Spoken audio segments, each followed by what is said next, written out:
memasukkan dimensi dalam dimensi, nanti akan loh kita seperti kayak semestinya dengan HP nih, alam semesta itu menjadi memori yang akhirnya nanti akan menceritakan itu apa yang terjadi sebenarnya. Cuman kenapa perlu dimediatori? Kalau kita misalnya ada sahabat gaib yang mengganggu saudara kita, kok mesti dimasukkan? Karena kalau seandainya istilahnya sama seperti kita, jin sendiri kalau misalnya pengen ke alam dimensi manusia itu nggak bisa hidup sebenarnya. Itu melalui waktu dan puasa yang sangat panjang sehingga bisa dilihat panjenengan untuk muncul kan seperti itu. Sebaiknya sampean untuk melihat ini sama seperti itu karena dua alam yang terpisah ada garis merah. Yang keduanya kalau yang saling melangkah harus melalui ritual atau riatu yang sangat panjang atau melalui alam-alam nol itu. Dengan tujuan melalui ilmu nur, ilan nur dan ilmu yang digembleng melalui gerak batin ditarik gaib itu ke alam dimensi manusia dalam keadaan tidak siap sehingga sebagian tenaga dan kekuatannya itu tidak sehebat di alamnya. Sehingga sebagian itu bisa ditundukkan, bisa disempurnakan, yang akhirnya dia itu nanti akan bareng-bareng dengan kita itu ngaji bareng-bareng. Makanya kadang-kadang pengobatan Habib itu selalu mediasi atau selalu mediator untuk penyakit apapun. Dan itu sudah terbukti dengan melalui mediasi dan mediator itu ribuan bahkan jutaan yaitu orang-orang yang sakit itu sudah dibantu oleh putra setia, termasuk orang-orang yang punya masalah apa dan termasuk energi sampean kan gini, sampean itu dengan gerak batin mempunyai energi positif di dalam diri sampean. Ya nanti suatu saat ketemu wong sing duwe masalah dengan gerak pembawaannya sama dijadikan gerak, energi negatifnya seseorang itu menjadi energi positif sehingga misalnya yang tadinya misalnya kerja apa terus kayak gini akhirnya jadi bagus gitu kan. Nah itu kan dia kok membantu orang lain melalui gerak. Makanya sampai dari putra saya latihan itu sing temenanan, terus sing soleh, adab etikanya sing baik. Wong sampean pengobati wong sing rusak-rusak tapi etikanya sampean ora bener, pemahamannya sama rusak. Ya akhirnya ya sing terus merusak. Putra Seta itu melatih supaya sampean menjadi manusia yang seutuhnya, dohir wal batin, yang kenal untuk istilahnya yang kenal dengan Tuhannya, yang kenal dengan Allah Subhanahu wa taala dan kenal kepada nabinya. Nabi itu gambaran yaitu laku syariat sehari-hari. Allah adalah gambaran batiniah nalika kita niat ibadah kepada Allah. Kalau itu sudah positif sehingga pada waktu nangani wong kesurupan, begitu teka sampean di dalamnya sudah penuh energi negatif. Sedangkan orang kesurupan itu kebanyakan itu pengaruh energi negatif dalam sampean. Latihan setiap hari ini adalah pengumpulan energi negatif karena sampean. Kenapa negatif? Karena sama tersuluk dengan Allah, bersambung dengan Muhammad. Sehingga pada waktu orang kesurupan kan yang banyak energi negatif. Teka sampean kadang-kala nggak usah didadain doa, cuma tempel aja sembuh sering kok. Makanya pengobatan kalau putra saya yang latihan di sini mengobati kesurupan pasti bisa.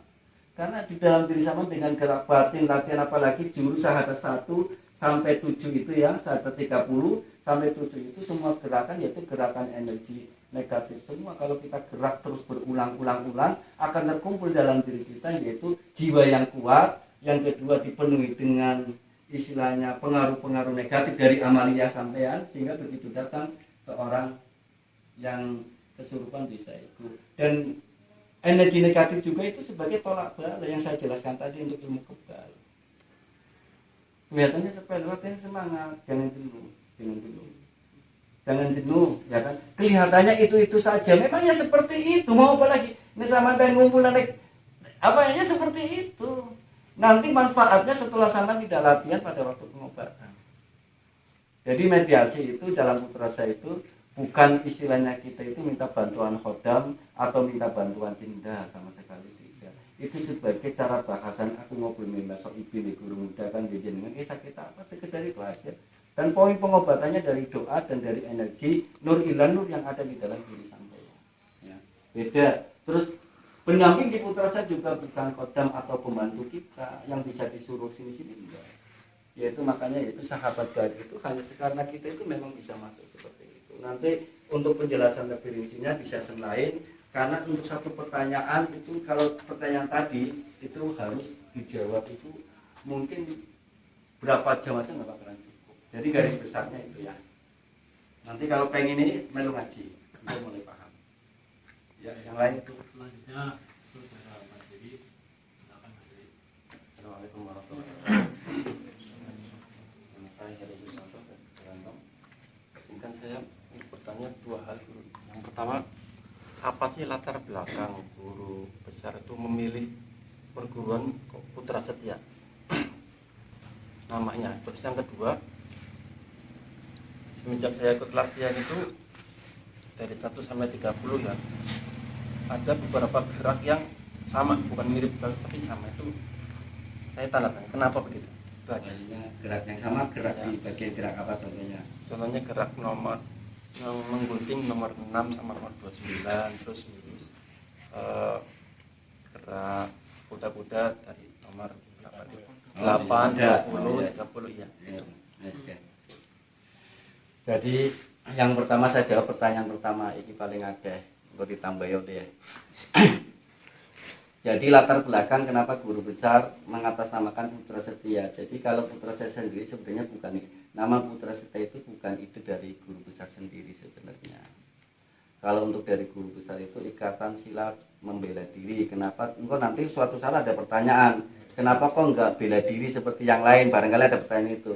Kenapa membela diri itu adalah salah satu etika tertinggi dalam kita, bahwa kita belajar itu bukan untuk dalam rangka, yaitu untuk adu atos, untuk kekuatan diri sendiri. Membela diri itu berarti istilahnya kita ini memang yaitu untuk perbaikan di dalam diri kita, yang bagaimana kita itu tidak mencari musuh, tidak mencari musuh. Kalau seandainya kita harus sampai benturan gelut, itu dalam keadaan kita membela diri kita, bukan bela diri. Membela diri kita termasuk kenapa membela diri dalam arti jamak, yaitu membela Islam agama kita, membela ulama, membela guru sampai membela guru muda, bukan hanya untuk diri kita sendiri.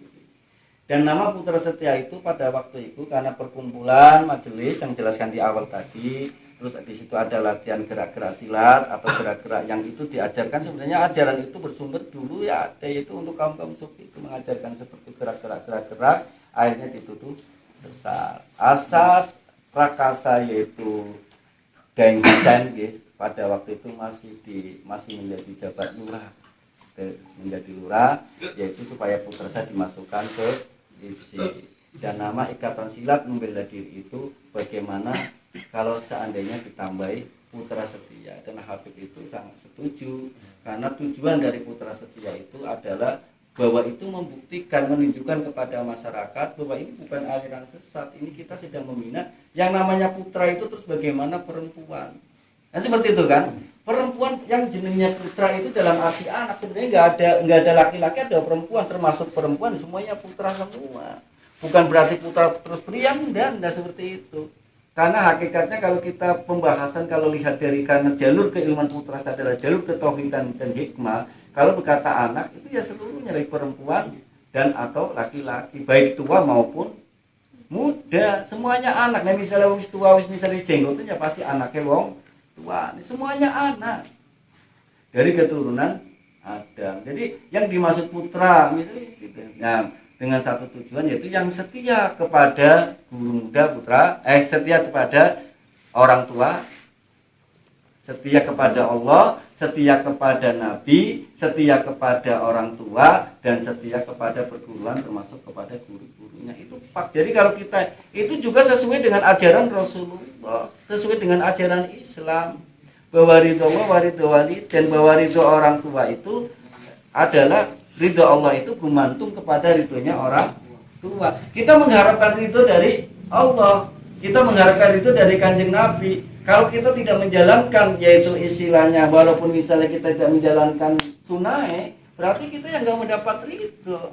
Kalau kita pengen mendapat ridho Allah, tapi memang tuane orang tatanan, tata kramane, aturannya nggak jelas, ya Allah tidak ridho Allah, ridho Allah. Itu salah satu istilahnya pan diterima monggo, boten diterima monggo. Nek panjenengan memang ingin mendapatkan ilmu Putra Setia, ya aturannya itu. Yang pertama yaitu ridho daripada orang tua untuk menyambut ridho Allah.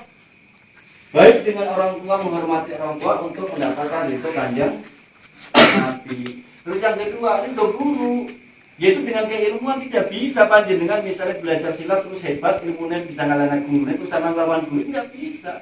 Karena pasti kalau istilahnya sehebat apapun, ya kan, sama bisa. Tapi kalau guru sama tidak itu, hilang keberkahan dari ilmu. Kalau ilmu sudah tidak berkah, maka menjadi ilmu yang istifrod, kelihatannya hebat tapi akan melukai diri sampean. Bisa sampean istilahnya kebal dibaca orang empat, tapi wong sak Indonesia tetap pengen baca sampean, ujung-ujungnya ya mati. Karena ridhone wis langka, berkahnya sudah tidak ada, suruh nyelesaikan masalah, anaknya anggo emosi, karena nggak ada ridho ilmu, akhirnya nggak ada ketenangan, jalannya pun dalam usahanya itu ridho. Makanya ridho mutlak tidak bisa. Misalnya saya guru muda cabang misalnya kan, terus misalnya ada ranting misalnya kan, terus mau meloncati karena garisnya ke pusat misalnya, seperti itu nggak bisa, urutannya bukan seperti itu. Atau misalnya panjenengan belajar di ranting terus punya santri gitu kan, nah karena saya guru muda cabang, dari ranting langsung ke guru muda cabang karena ilmunya lebih hebat, pengasannya kan seperti itu kadang-kadang. Nggak bisa.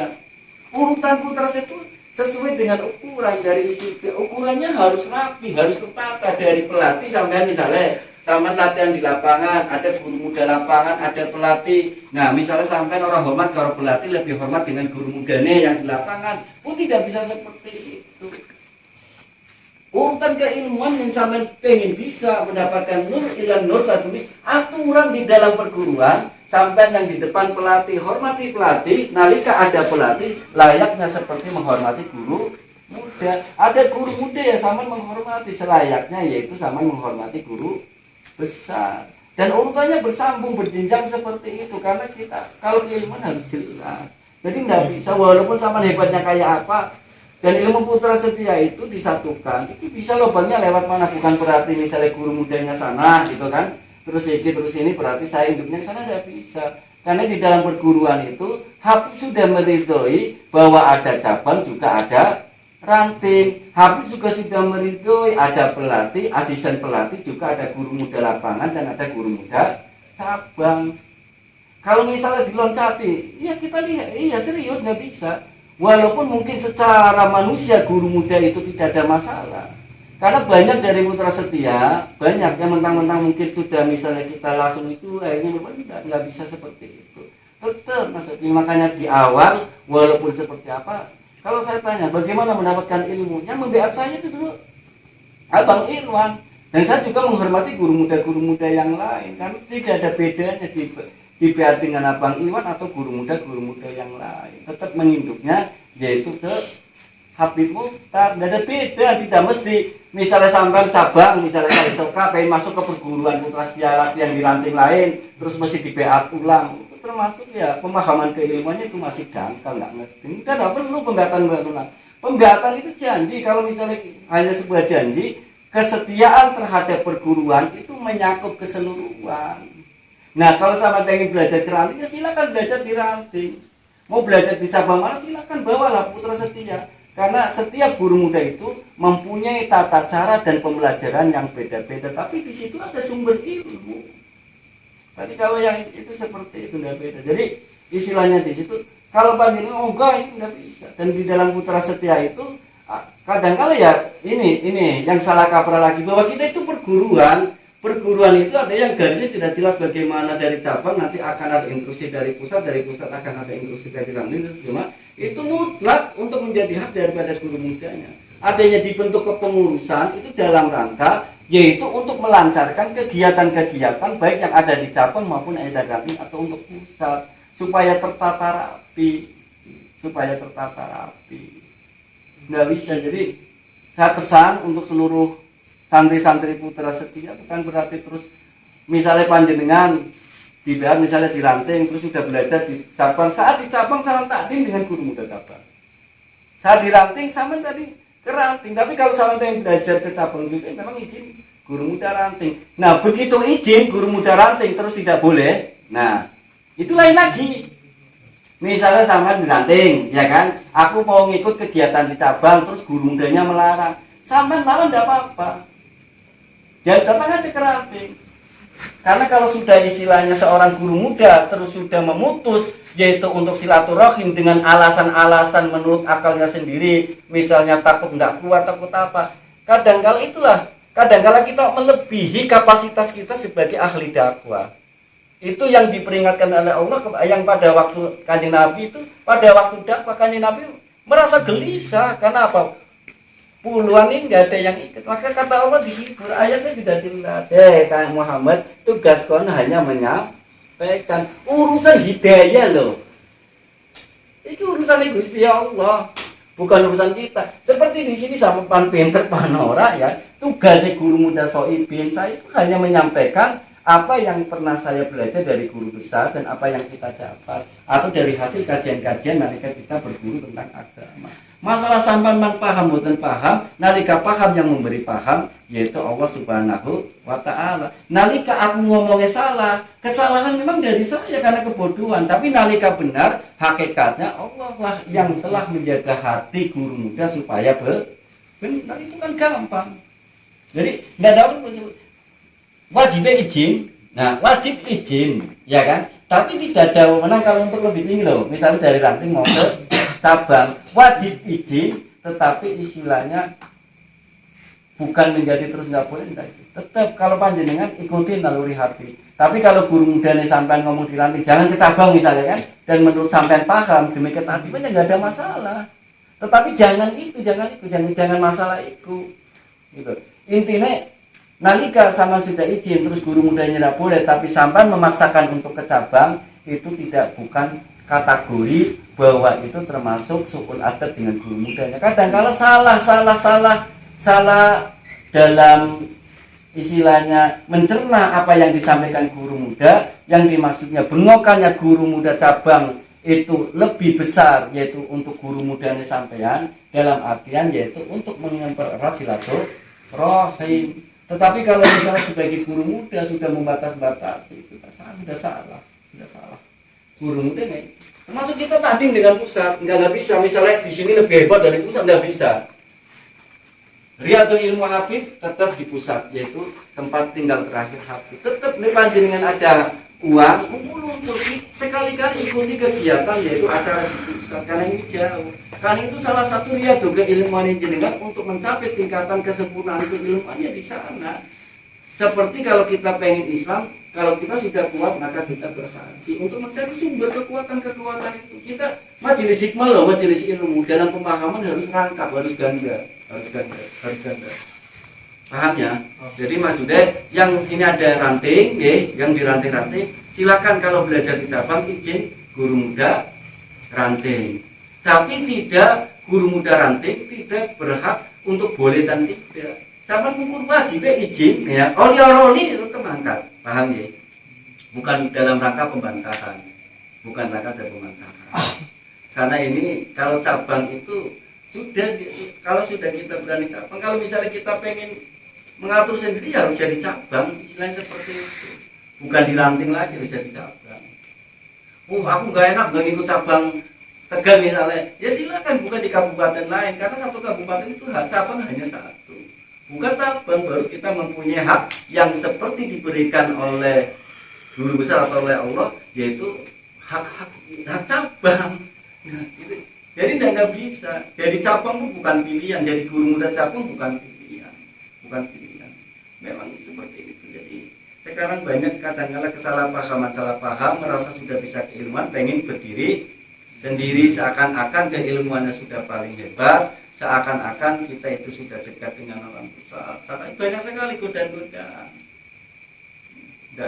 Jadi cabang itu bisa mengatur ranting, itu ada mutlak. Ini bisa saya sampaikan cabang. Monggo pertanyaan lagi. Ya, dilanjutkan oleh saudara Wiwit. Silakan. Assalamualaikum warahmatullahi wabarakatuh. Perkenalkan, nama saya Wiwit Inisa Putri. Saya izin bertanya, kenapa di PSN ISMT Putra Setia namanya Ikatan Seni Membela Diri, bukan Perguruan Bela Diri atau yang lainnya? Terima kasih. Itu ya berarti tanpa sadar tadi kita terjawab kenapa nggak membela diri, karena bela diri itu adalah pembelaan untuk secara pribadi, kesane maksudnya seperti itu. Di dalam Putra Setia ini membela diri itu dalam arti jamak, yaitu mampu membela dirinya sendiri, juga mampu membela harga diri perguruan, mampu membela harga diri yaitu agama kita, yaitu agama Islam. Jadi karena kita itu tugasnya dakwah, tapi kalau kita memang murni atlet atau kita mau belajar kanuragan, ya kita pakai bela diri. Tapi Habib menggunakan kata membela diri itu dalam arti jamak, karena bukan kita, istilahnya kita itu tugas kita dakwah. Jadi kalau memang datang musuh itu, kalau seandainya kita terjadi benturan atau istilah terjadi benturan fisik, itu dalam keadaan memang tidak ada jalan lagi untuk keluar. Makanya dalam aul kan itu ada ya, wala tastawil asana wala sa'ai fal ladzi apa itu fa'il fa'il dari asanu faidal ladzi tidak sama antara kebaikan dan keburukan, di antara kita ada perselisihan, maka carilah jalan keluar yang paling baik. Dan orang-orang yang di antara kita ada perselisihan pasti akan menjadi teman yang paling baik. Jadi dengan jalan kita itu. Jadi kalau seandainya istilahnya musuh itu, jangan pernah kita mencari-cari kesalahan orang lain. Jangan sekali-kali kita mencari musuh. Tetapi kalau datang jangan mundur satu tapak pun. Intinya seperti itu. Makanya kita membela diri. Kalau kita sudah putra sekali sampai benturan fisik, saya sangat yakin lah itu pasti dalam keadaan memang membela diri. Bukan bela diri. Ini bela diri itu istilahnya ya benar salah ya bela diri. Tapi kalau membela diri, kalau kita salah ngaku salah. Bukan berarti kita istilahnya putra setia, misalnya belajar silat salah benar awak cewek adu otot, enggak. Karena kita membela diri. Kalau kita merasa salah ya kita diam, tidak boleh mentang-mentang kita punya ilmu. Kalau kita benar kita pertahankan. Intinya seperti itu. Ya mungkin sudah hanya penegasan awal. Ya tadi terus yang terakhir, Nah itu terakhir. saudara Wida. Nah Mbak Winda, mana Mbak Winda luar biasa. Assalamualaikum warahmatullahi wabarakatuh. Kenalkan, nama saya Winda Nur Aziza. Izin bertanya, jelaskan sejarah singkat dan mulai kapan berkembangnya Putra Setia Cabang Tegal di Kalisoka. Terima kasih. Putra Setia saya belajar dengan guru besar, istilahnya dengan Bang Iwan, itu sekitar awal tahun 95 kalau nggak salah. Terus setelah tahun 5 kebetulan saya pindah dari Depok pindah ke kota. Akhirnya saya belajar dilanjutkan, saya sering ke pusat.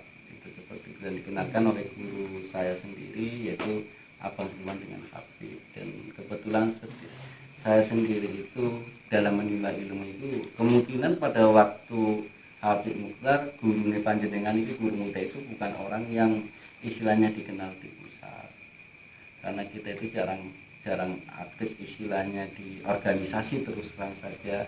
Tetapi saya juga sering mengikuti setiap diwan, jadi saya hanya anggota biasa seperti itu. Dan kebetulan saya banyak kenal Bang hanya dari situ saya kenal Bang Sofyan, Pasar Kibusen itu, dan guru muda yang lain itu di situ. Dan banyak kan dulu itu kalau misalnya ada yang kenal ya mungkin gitu. Karena guru besar itu nantinya ya banyak.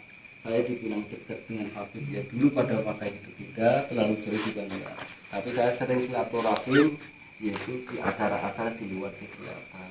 Saya banyak bertanya, makanya panjenengan lebih itu bukan dalam season latihan atau dalam season istilah salat tasbih itu kan. Dalam waktu-waktu khusus kadang-kadang saya sering silaturahim dengan Habib dan banyak bertanya. Sekitar tahun akhir 95 saya pulang ke Tegal, itulah mungkin awal pertama kali berdirinya Putra Setia di Kabupaten Tegal. Di awalnya sendiri saya itu tidak berniat yaitu untuk membuka cabang, karena ibaratnya untuk ukuran takaran keilmuan itu masih belum mumpuni, karena belum istilahnya satu tahun di Putra Setia. Begitu pulang di Tegal itu langsung mendirikan perguruan. Itu hanya sekedar melek iseng-iseng seperti itu pada acara nongkrong-nongkrong itu. Akhirnya perkenalkan yaitu bahwa saya itu belajar ilmu Putra Setia dan belajar gerak batin, dan saya coba istilahnya kenalkan dengan teman nongkrong. Ternyata begitu dibuka gerak batin hasilnya sangat luar biasa. Yang pertama kali di BA kalau nggak salah itu namanya Asbahu, yang kedua yaitu Masku itu dua itu lulus ya kan. Baru berkembang selanjutnya, termasuk Mas Mirim dulu seperti itu. Akhirnya berkembang Putra Setia, dan Putra Setia berkembang di sini tidak lepas dari senior Putra Setia, termasuk yaitu kakak saya sendiri Mas Fahruroji, Mas Taslani, itu seperti itu. Mas Paslani banyak, terus Bang Aris itu kan. Dan selama ini dari bawah Putra Setia itu istilahnya mengajarkan akidah dan di situ ada ikatan yang luar biasa. Alhamdulillah dari awal pertama kali mendirikan Putra sekarang tidak ada anggota yang keluar dari cabang Tegal, semuanya walaupun tidak aktif tapi ke Putra Setianya masih diakui, dan semuanya itu Putra saya sudah berkembang kemana-mana, termasuk guru muda Pak Saibin itu di generasi ketiganya itu kan. Terus disitulah yang memajukan di lapangan yang sampai sekarang masih itu yaitu Mas Soibin. Kenapa guru muda pilih Soibin? Karena kalau dulu saya lihat dari mereka-mereka yang latihan di situ nggak ada yang koper, karena mereka itu mungkin disibukkan dan pada waktu itu masih sekolah, sehingga pada waktu saya usulkan yaitu saya amanahkan untuk mengembangkan putra saya di Kabupaten Tegal. Kebetulan guru muda setelah generasi pertama, generasi kedua guru muda itu hijrah, istilahnya bukan berarti tidak mementingkan Putra Setia, disibukkan dengan pekerjaan guru muda sehingga harus keluar Tegal, lama di Surabaya. Jadi sejarah berdirinya Putra Setia ya dimulai sejak yaitu akhir tahun 95. Siapa yang paling berjasa di Putra Setia yaitu para senior, termasuk di dalamnya guru muda Mas Soibin yang selama ini bisa bertahan dan dibuktikan, istilahnya kan dibuktikan bahwa Putra Setia itu patut bangga, satu-satunya perguruan yang berdiri di Kalisoka dan yang paling lama dan terus aktif. Ini juga tidak lepas dari ketelatenan dan di samping istilahnya semua dijaga oleh Allah, ketelatenan guru muda kita itu Pak Soibin yang terus menjaga latihan di lapangan. Jadi di lapangan adalah cikal bakal sebagai bukti bahwa adanya perguruan. Makanya di situ para yang panjenengan sekarang mungkin menjadi junior, tapi suatu saat terus berjuang akan menjadi pelatih dan terus aktif. Dan selanjutnya karena istilahnya menurut pemahaman guru muda yaitu Mas Soibin sudah istilahnya layak, istilahnya mengemban istilahnya keilmuan, makanya guru muda bertekad untuk mengangkat beliau yaitu Mas Soibin dari gelar istilahnya jabatan menjadi pelatih, asisten pelatih, terus menjadi pelatih, akhirnya menjadi yaitu atas keinginan dari guru muda sendiri yaitu memberikan gelar guru muda di cabang Tegal, menjadi guru muda Tegal karena mungkin melihat usia, akhirnya guru muda itu lebih menekankan yaitu di kajian tentang keilmuan dan penerusan yaitu perjalanan ilmu Putra Setia, makanya mendirikan majelis zikir taklim aura Putra Setia. Karena yang menjadi sasaran yaitu orang-orang tua yang ikut, karena dengan satu harapan ada jenjang perjalanan dari orang-orang lapangan bisa kita latihan pada waktu muda, nanti kalau kita ngajinya di Putra Setia. Untuk karena kita juga tidak tahu nanti yang masuk ke takliman kan nanti akan terpilih. Kalau kita istilahnya keilmuan, tapi nantinya pasti suatu saat panjenengan akan terpanggil dalam diri kita. Saya ingin mengerti tentang Putra Setia dalam.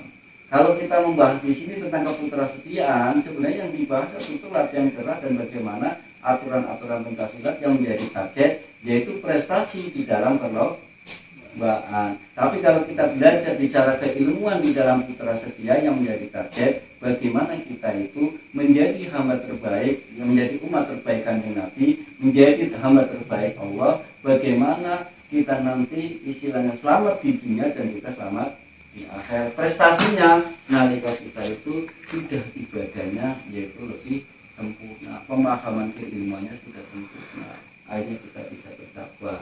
Jadi majelis taklim yang didirikan di Padepokan ini adalah sarana perjalanan. Makanya jujur saja kalau kita masuk Putra Setia dan kita tidak mengikuti taklim dalam Putra Setia, nantinya kita akan bingung terus. Tapi kalau kita ikut kajian masalah paham urusannya Allah, karena itu menjadi hikmah. Sampai hanya hadir tok belakangan atau awal atau duduk, insya Allah mendapatkan keberkahan ilmu.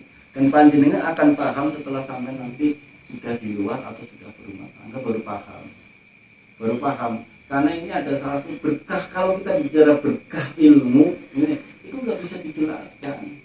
Keberkahan ini nggak bisa dijelaskan. Intinya penak lah intinya seperti itu. Ya. Mungkin hanya itu ya yang disampaikan. Jadi sejarah berdirinya Putra Setia itu dari antara 95 Dan pada waktu itu karena jamaah pada waktu masih banyak, saya takut sendiri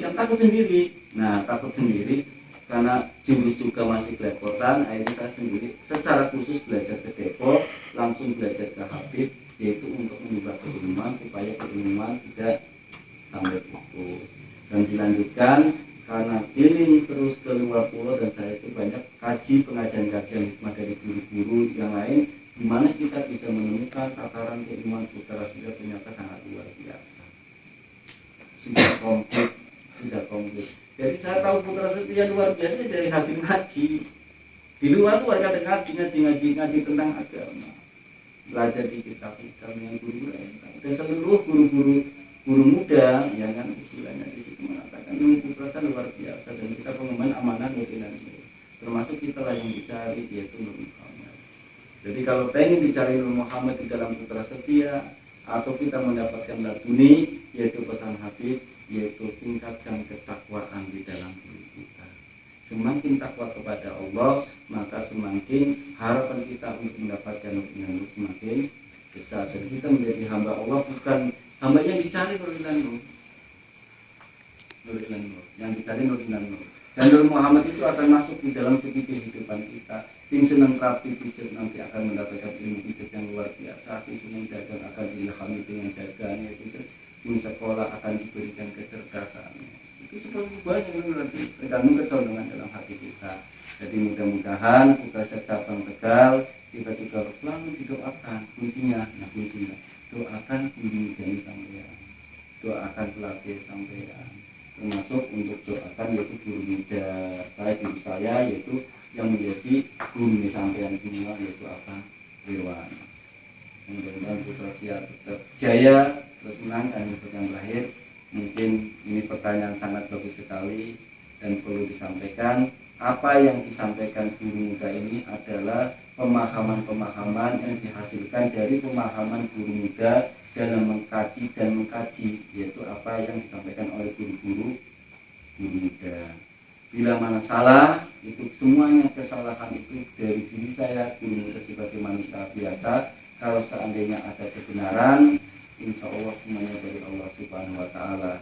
Saya yakin untuk istilahnya pertanyaan mungkin ada sedikit tidak jelas atau pemahamannya sepotong-potong, nanti secara lisan barangkali belum jelas bisa langsung nanti dipertanyakan secara pribadi. Mungkin hanya itu yang disampaikan mudah-mudahan malam ini menjadikan bermanfaat, berkaimu, dan kita semua menjadi jawara-jawara yang pilih tanding, paling tidak menjadi jawara di dalam diri kita yang berani mengatakan ini salah dan benar, dan kita tidak melakukan, kalau salah kalau benar kita bisa melakukan. Jadi jawara di dalam diri kita, mendakwai diri kita untuk terus mendekat kepada Allah Subhanahu Wa Taala. Gimana itu yang disampaikan? Kadang-kadang sudah tutup ya, tidak selesai. Nah, langsung ditutup aja, Bang, ditutup.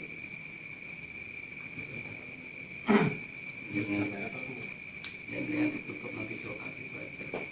Ya, dengan tadi untuk pertanyaan dari awal sampai akhir, alhamdulillah juga bisa menjawab dari semua pertanyaan, bisa menyempatkan waktu.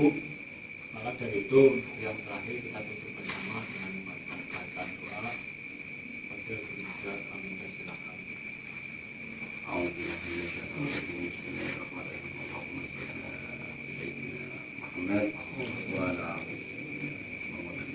Muhammad Allahumma sholli ala habibina wa sayyidina wa sayyidina Muhammad sallallahu alaihi wasallam wa rasulillah ajma'in kami syukur Muhammad anna alladhi kana wa bana billahi anta maqsudi wa ridha maqsudi wa fadlu amri Allah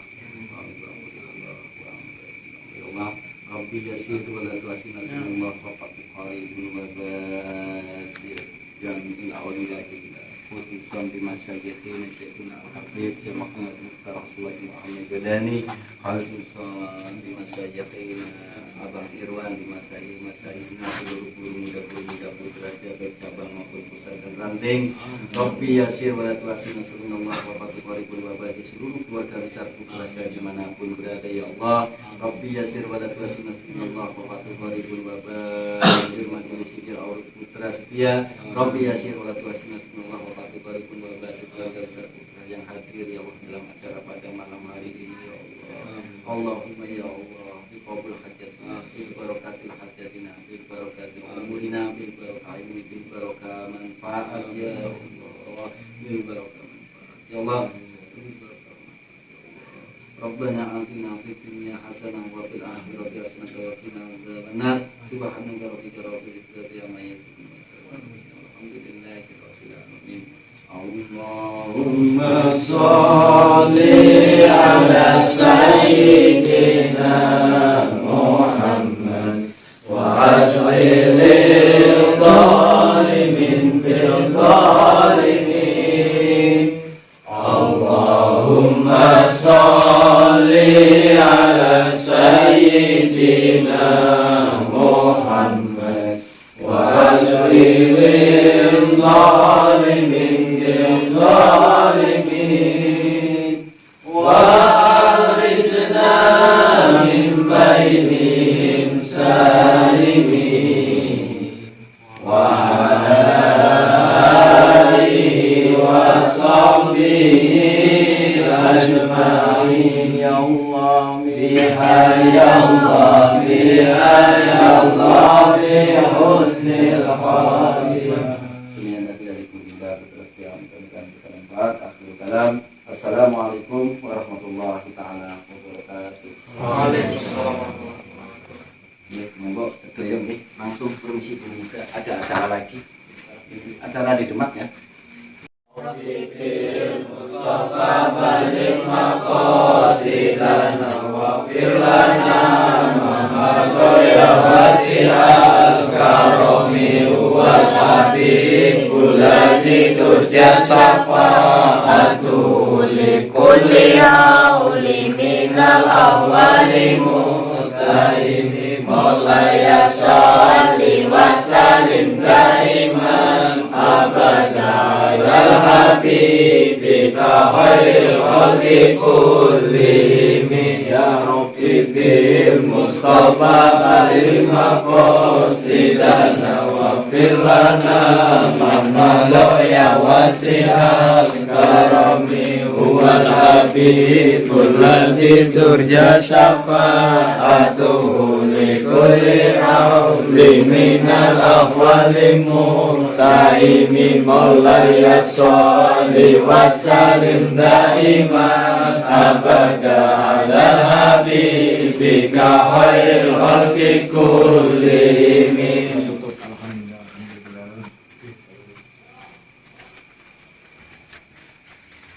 Siap-siap hormat perguruan